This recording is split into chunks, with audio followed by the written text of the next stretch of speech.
आज हम नागार्जुन द्वारा लिखी गई कविता कालिदास की व्याख्या करेंगे। नागार्जुन को प्रगतिशील काव्य धारा के आधार कवि के रूप में जाना जाता है। उन्होंने अनेक सारी कविताएं लिखी हैं, जिनमें उन्होंने इन कविताओं में जो है वो व्यंग्यात्मक शैली में कविताएं लिखी हैं।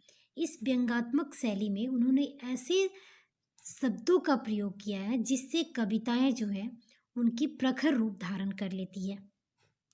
नागार्जुन की जो काव्य संसार वैविध्यमय होने के साथ साथ बहुत से व्यापक एवं विराट में है। इ- इसमें प्रकृति, मनुष्य, पशु, राजनीति, सामाजिक जीवन, जीवन के मधुर एवं कोमल पक्ष, व्यंग की तीखी धार का प्रयोग किया गया है। नित्य दिन एवं जीवन के प्रगति विधियों सब पर आधारित इन्होंने कविताएं लिखी हैं और उन सारे कविताएं में जो है इनके जो शब्दों ने उनसे प्रखर रूप भी दिया है। तो हम पढ़ते हैं कालिदास की कविता। कालिदास सच सच बतलाना, इंदुमती की मृत्यु शोक से अज रोया या तुम रोए थे। कालिदास सच सच बतलाना, ये जो कविता है कालिदास, ये जो है मेघदूत से के संकलन से ली गई है, जिसमें कवि जो कालिदास ने इसे लिखा है। तो नागार्जुन जी उनसे पूछते हैं, कालिदास से पूछते हैं कि कालिदास तुम सच सच बतलाना, इंदुमती की मृत्यु शोक से अज रोया था या तुम रोए थे। मतलब तुम जो ये कर रहे थे, रचनाकार कर रहे थे, तो इन सब पे ये इंदुमती रोई थी या तुम रोए थे। शिव जी की तीसरी आंख से निकली हुई महाज्वाला में घृत मिश्रित सूखी समिधासम, कामदेव जब भस्म हो गया रति का क्रंदन सुन आंसू से, तुमने ही तो दृग धोए थे। कालिदास सच सच बतलाना, रति रोई या तुम रोए थे। फिर नागार्जुन जी कालिदास जी से प्रश्न करते हैं कि शिव जी की तीसरी आंख, शिव जी की तीसरी आंख कब आती है? जब उनमें प्रखर जो उनकी जो प्रचंड रूप का धारण करते हैं, तब उनकी तीसरी आंखें खुलती हैं और तब वे क्या करते हैं, अपना तांडव रूप धारण करते हैं और महाज्वाला प्रकट करते हैं। तो नागार्जुन जी का पूछना है कालिदास से कि शिव जी की जब तीसरी आंख खुली थी और महाज्वाला जब छाई थी, तो घृत मिश्रित सूखी समिधासम, कामदेव जब भस्म हो गया और उनके जो प्रचंड रूप देखकर, जब रूप का के प्रभाव से जब कामदेव भस्म हो गया, तो जो रति जो उनके रति का क्रदन सुन आंसू से, तुमने ही तो धृत धोए थे। माने तुमने ही तो इन सब पे प्रकाश डाला था और उनका सब संकलन किया है। तो कालिदास सच सच बतलाना कि रति रोई या तुम रोए थे।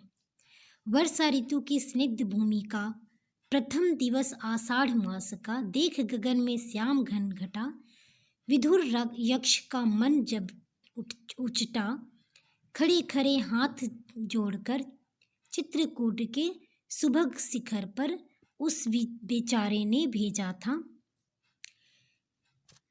अब कवि का कहना है कि वर्षा ऋतु के स्निग्ध भूमिका पर, जब आषाढ़ मास में जब वर्षा ऋतु जब हुई थी, तो प्रथम दिवस आषाढ़ मास का माने पहला दिन जो था, देख गगन में श्याम घन घटा, माने आसमान जब बादल छा गए थे, घटाएं छा गई थी, तो विदुर यक्ष का मन तब उचटा, और विदुर का जो मन उचट गया था, माने मन जो विचलित हो गया था, खड़े खड़े तब हाथ जोड़कर चित्रकूट के शुभम शिखर पर उस बेचारे ने भेजा था।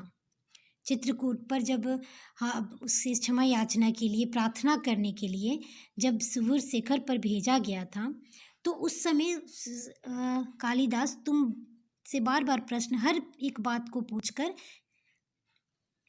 जो नागार्जुन जी बार बार ये प्रश्न पूछते हैं कि कालिदास तुम सच सच बतलाना, जिनके ही द्वारा संदेशा उन पुष्करांति मेघों का साथी बनकर उड़ने वाले कालिदास सच सच बतलाना, पर पीरा से पूर पूर हो, थक थक कर और चूर चूर हो, अमल धनव गिरी के शिखरों पर, प्रिय वर तुम कब तक सोए थे, रोया यक्ष की तुम सोए थे। कालिदास सच सच बतला।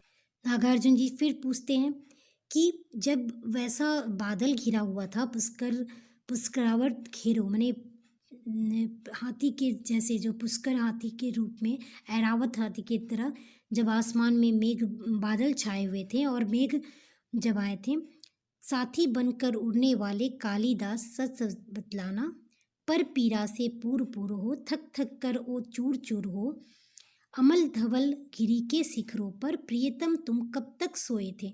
मतलब इतनी जब ऐसे माहौल में इतनी घनघटाएं बारिश हो रही थी, मेघों का गर्जन था, फिर थक थक के चूर चूर होकर और दूसरे की पीड़ाओं से युक्त अमल धवल माने जो बारिश हो रही थी, अमल माने अम्ल वृष्टि जब हो रही थी, बारिश हो रही थी, तो गिरी के शिखरों पर माने पहाड़ों के शिखरों पर, प्रियवर तुम कब तक सोए थे। रोया यक्ष की तुम सोए थे, माने यक्ष रोया या तुम सो गए थे। कालिदास तुम सच सच बतलाना कि तुम सच सच बतलाना कि अज रोया या तुम रोए थे। बार बार जो है नागार्जुन जी कालिदास जी के द्वारा ये प्रश्न पूछते हैं कि तुम सच सच बतलाना, इन सारे का जो संकलन किए हो, रचनाकार किए हो, तो तुम सच सच बतलाना कि तुम रोए थे या अज रोया था। मतलब तुम्हारी जो ये लेखन है वो सच में ये प्रदर्शित करती है कि इसमें सच में तुम समाये थे और तुम ही रोए थे, तुम्हारे ही क्रदन रूप इसमें देखने को मिलते हैं। तो इस तरह से नागार्जुन ने कालिदास से बार बार प्रश्न करके उनकी जो संकलन है उस पर प्रश्न किया है और अपने कविता को लिखा है। तो ये हमारा कालिदास कविता जो है वो समाप्त होता है। अगर आपको ये वीडियो अच्छा लगा तो कमेंट बॉक्स पे ज़रूर लिखें। धन्यवाद।